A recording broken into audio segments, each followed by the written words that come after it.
and welcome to Cambridge University. Now, just in case you're wondering, this isn't University Challenge, it is 2 wheels better, and we're here to meet Dr. Roderick Woods. He's the man behind the Cambridge standard, and he's the one who's been looking after us as far as standards go for leather clothing and other sorts of clothing. So come with me, and all will be revealed. Well, the Cambridge standard is a document produced so that you can actually evaluate garments by testing them in the laboratory to see if they should give some protection in the case of an accident on the road. The document is a private document. It's not a European standard. Now, the ordinary guy in the street, he'd feel this piece of leather like I'm doing now and think, oh, that's nice, feels nice and soft, the stitching's there and all the rest of it. How is he going to assess whether leathers are any good or not, irrespective of CE marking? Is that one of the major problems? Yes, leather is a problem, and in fact, by picking it up and feeling it like this, I don't think the ordinary man in the street can actually tell anything. I can tell something, but I've been doing it for years. The only way you can do it is to take a scalpel, do that to it, and then try and tear it. You wouldn't recommend doing this in the shop, though, would you? Well, not while the owner's watching, anyway, especially if it does this. Good God. And the stitching with it. Now that felt nice and soft and very similar, but that is dangerously weak, and this is magnificently strong. Why have you done this job of destroying these thousands of pounds worth of leathers? You've got 15 suits here, I understand. Yes, I think we started with 15 suits. If I was actually going to do CE testing, then I would require more than one example of each suit, and we would test each seam design, taking 5 samples out and testing all 5 samples and obtaining the mean value. With the leather, I would take 6 samples and test it in different directions. And so we would actually look at every single feature of the suit to check there are no weak points. The suit is only as good as its weakest point, so there shouldn't be any. So on these suits, just for a quick test, I've taken single samples and subjected them to my normal test. Right, this is the time for the impact test. Looks a very impressive bit of kit. So how does this equate to the rider hitting the road? Well, in fact, it absolutely doesn't, because what we have here is an infinite mass anvil. There's 8 tons of concrete in the floor, and there's a ton of concrete here, and the steel anvil, which represents the knee or the shoulder here, does not move when it's hit. And then we hit it with a small mass, 5 kilograms. So that's the road, this is you. No, it doesn't equate. But what the test does do is it looks at the way the energy in the impactor is translated into a force in you. And in fact, it's the force in you that determines whether the bones break or the bones don't break. Okay, so what do we do? This piece of leather here, this has got the CE foam in already, and you're going to test it as a sort of a composite unit, leather and foam. Right. I like to determine the protective value of the whole garment, not just of single materials. So I would rather test the whole knee region, the whole shin region, which is what I've got here. That is then placed on the anvil, and the material is struck. And I'll just tap this, and you'll see that you can get a force reading in the anvil on the oscilloscope screen over there. If I just tap it with my hand, you can see the force. That's now 5 kilos lifted to 1 meter, which is 50 joules. A rider at 60 miles an hour has something like 60,000 joules within them when they're flying through the air. As I said, this does not in any sense replicate the road accident. Now I'm going to drop it. Right. This axis along here is time, and each square is 1 millisecond. This axis here is the force, and each square is 8 kilonewtons. So this is about 24 kilonewtons. And we think that in this sort of experiment, the practical force limit should be 35.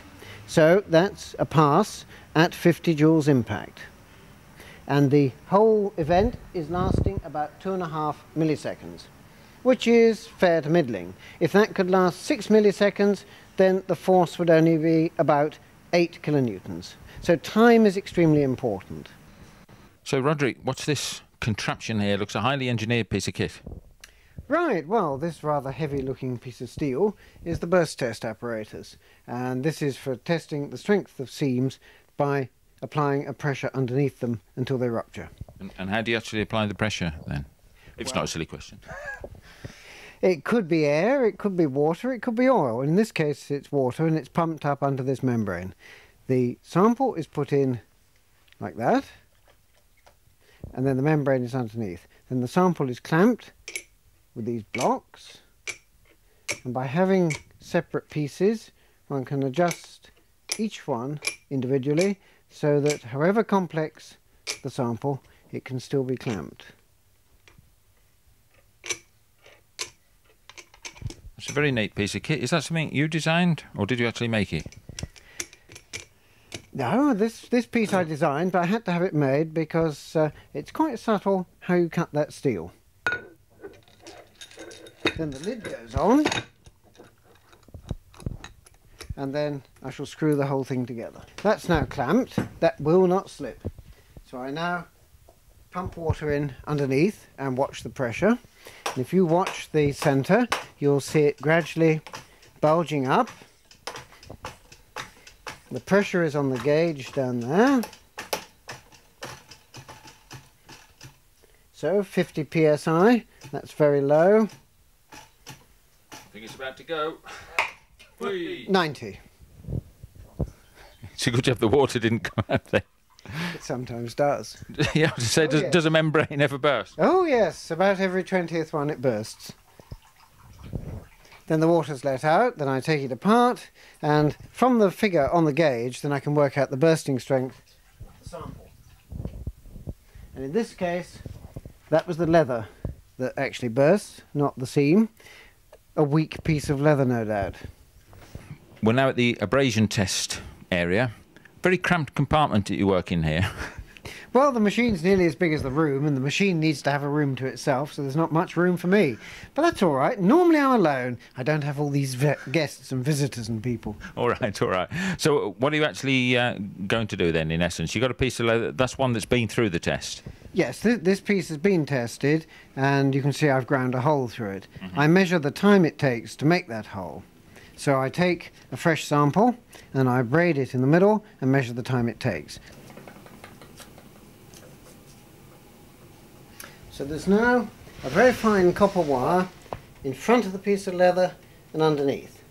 And the timer will time the time it takes for the first, then the second to be cut through. So I'll now set it up to actually do that.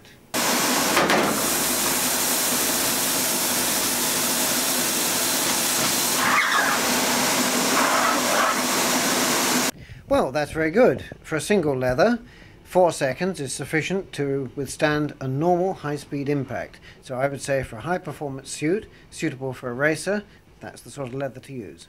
Well, we've been in luck today because a lot of the leathers that you've seen being tested are in fact part of a product test by Motorcycle News. And I've got with me Terry Snelling from Motorcycle News, who's been witnessing these tests, and they're going to do a full article in a couple of weeks' time.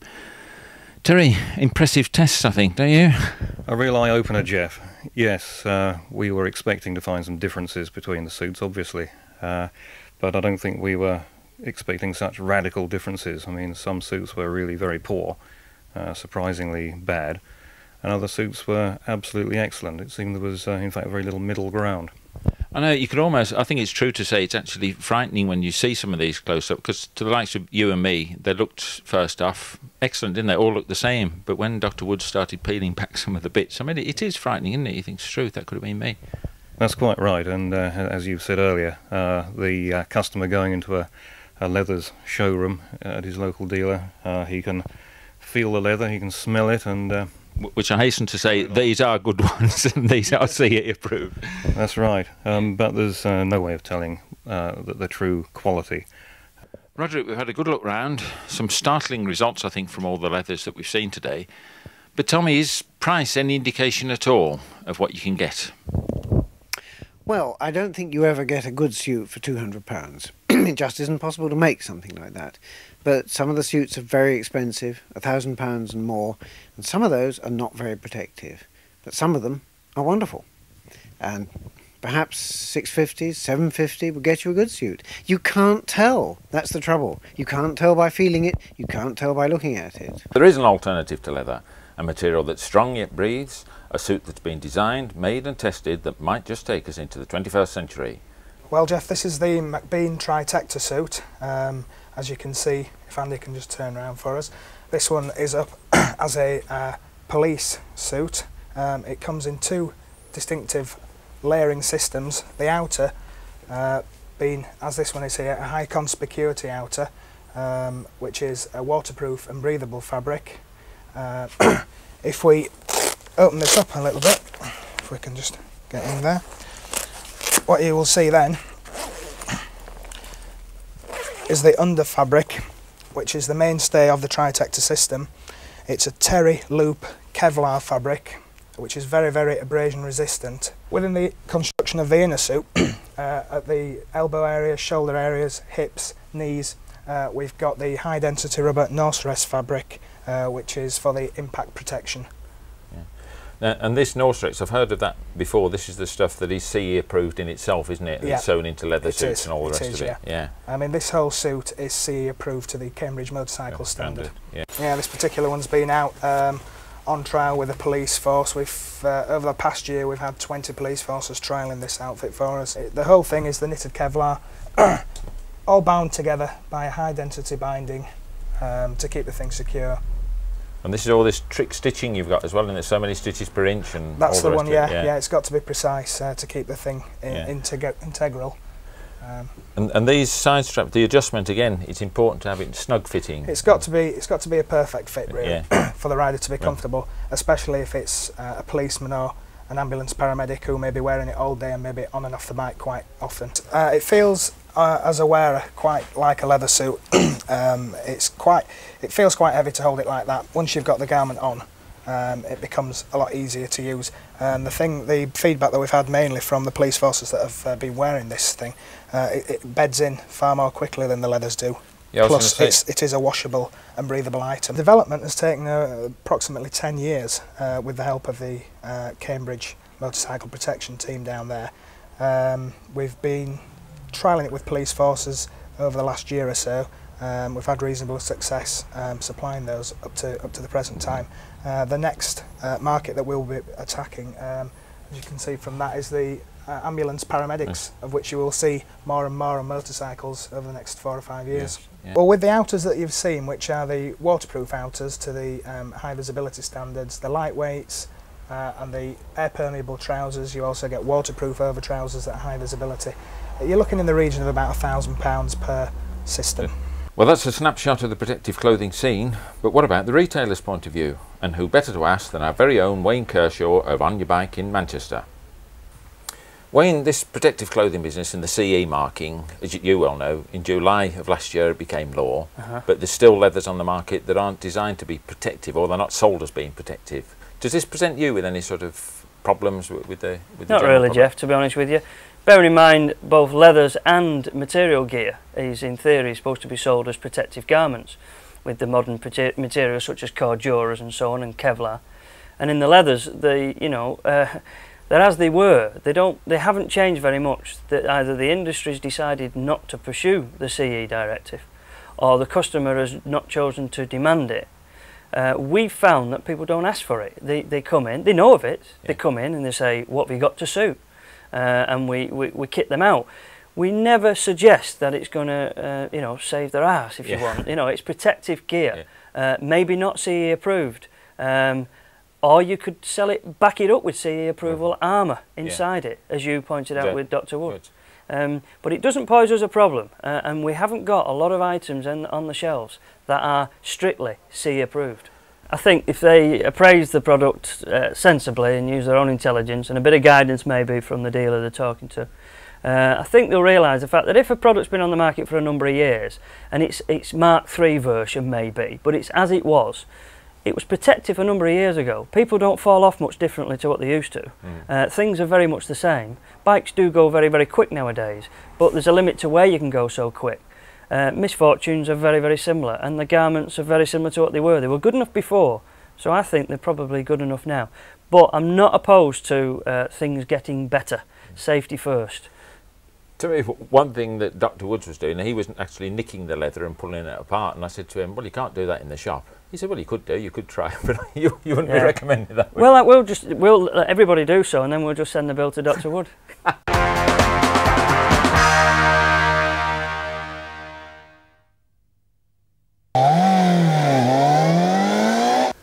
So you're thinking about buying a new bike. You want something that goes fast and it's got to have some street cred, but you can't afford the latest in race bike technology. So what do you do? Well, here it's a serious alternative. So the back end, what could this be? Pair of twin silencers, big fat back tyre, looks extremely trendy. Going round to the side, well, that gets a giveaway because there's the badge, Kawasaki. It's a ZZR, but this isn't the big bruiser, this is the ZZR 600.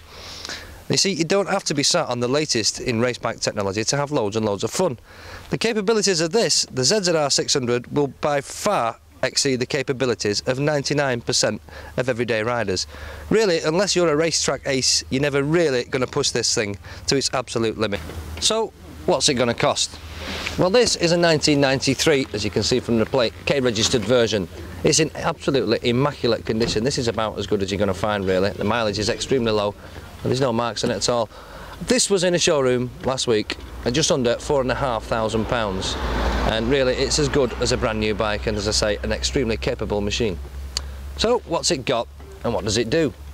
Well, it's 600cc, 4-cylinder, inline, water-cooled engine and a 6-speed gearbox. And if you're impressed by figures, it'll take you from 0 to 60 in a touch over 4 seconds, and the top speed is a claimed 150 miles per hour. But it's far from being a race rep. It doesn't look like a race replica, it hasn't got fancy graphics all over it, and it hasn't got the sharp handling and same performance as some of the other bikes in this class. As soon as you sit aboard it, you feel a lot more comfy. Well, I say more comfy than the CBR 600 and Yamaha's FZR. The handlebar position is a lot higher up, the seat is a touch thicker, and it really lends itself to some sustained high-speed travel, and there's a reasonable amount of protection from this screen. But on the sports tourer side of things, it really is reasonably well equipped. At the back here, there's very thoughtful bungee hooks, so it's not difficult to strap a little bit of luggage on there for your journey. The dashboard layout and the finish of the whole thing is typical Kawasaki. Very organised, very good, lovely finish, and there's even a fuel gauge on there. The only thing it's short of, really, if it was going to be an out-and-out touring type bike, is a little clock, but we're not too worried about that. Also on the fairing down here, there's a lockable compartment, and that is really, really useful for your bits of loose change and bits and bobs, and it's only accessible with a key. So there is a Kawasaki ZZR 600 in a nutshell. That's what it's got. Let's go and see what it can do.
And welcome to Adrian and Wayne's Agony Corner. We've decided on Two Wheels Better to go of a different angle and go agony. No, we haven't. We're not interested in people's problems, are we, Adrian? We're only interested in bike stuff. Adrian is director of this company that it distributes clothing, accessories, helmets and stuff, like many do. But they've got a new angle because they're a new young product and they keep picking up on new ideas. And I happened to pick this up off the display shelf around the corner before. Tell me about this carbon lark. Is it carbon fibre? This is carbon fibre and Kevlar mix, which is weaved together. It's actually a new manufacturing process. It's actually a vacuum formed helmet. They use a similar to manufacture Formula 1 racing car bodies. Fast helmet then, obviously. Yeah. And is it unique to these people, ACT? Yes, the process is patented. Basically, the material is pre-impregnated with epoxy resin, and the helmet shell is placed in an autoclave, which is a huge vacuum oven. Now, the high temperature and high pressure in the oven distributes the resin through the fibres, so you get a constant, very thin very light, hard shell. So, allowing that with the hard shell factor then, does this allow them to use perhaps a little bit softer interior polystyrene foam to absorb the shock? Is this the practice they use? Well, the beauty of this process as well is because the material is placed into the mould, they can use as many layers or as few layers as possible. So they can get flexibility in places and rigidity in places, which you can't do with bag moulding or blow moulding. And with such efforts to make such a clever shell, and it evidently is, it's very light, I noticed that when I picked it up. That's right. They're obviously going to complement it, and I can see they use a very thick visor and a nice rubber seal across the top. So presumably this helmet will be light, very windproof and quiet. That's right, yeah. There's also a rubber seal behind the visor shield which stops vibration, which also reduces wind noise. It's all hand finished with top quality leather, so you've got a nice finish to the helmet as well.